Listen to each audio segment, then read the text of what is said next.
Hi guys! This is the part 2 of my mini vlog o 1. Sa mga oras nga ngayon ay bespera sa San Roque, Santo Domingo guys. Tapos, naka-dinner muna kami bago namin simulan ng aming mahaba-habang gabi. Tapos pagkatapos naming mag-dinner ni Boss E, wala na kaming sinayang na oras. Diretso na agad kami sa pag-aayos dyan. Tinatansya namin kung saan ba dapat maganda kaming mag-decorate. Ayan, di ba? Nakikita nyo, nilipat namin dyan sa right side. Kasi nga, mas patag dyan yung lupa. Mag-decorate nga pala kami guys dahil kinabukasan ay binyag ng aking pinsan na si Baby Matmat. Tapos kami na lang yung kinuhang magde-decorate. And medyo late na nga kami dyan nakapag-start kasi kulang kami sa gamit. Hindi, gantaker lang naman guys. Tapos dala siya ni Bob. And ginawa na rin namin siyang helper. Actually, hidden talent talaga namin to guys kasi ayaw namin ma-discover sa Dance Kids. Ay, Dance Kids!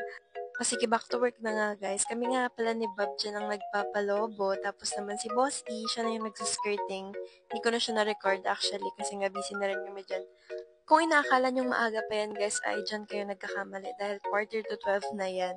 And hindi ko na nga nasubaybayan yung mga pinagagawa namin. And yung next recorded video ko ay quarter to 3 na.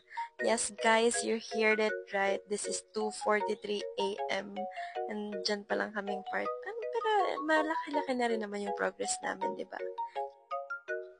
Bale, helper na rin nga namin dyan si Mama Lodel dahil hindi na kinakaya ng powers namin at wala silang choice kasi andyan na rin naman sila.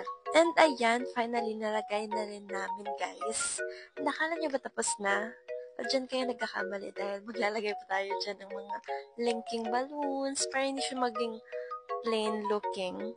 Tapos yan, kinukumusta ko ng aking helper si Mom at si Boss E dahil yan ay 4 AM na.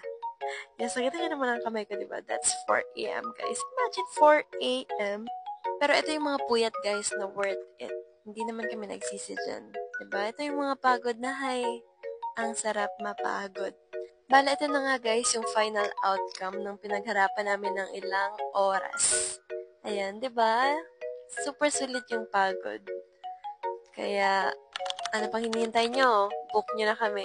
Charot! Bye-bye!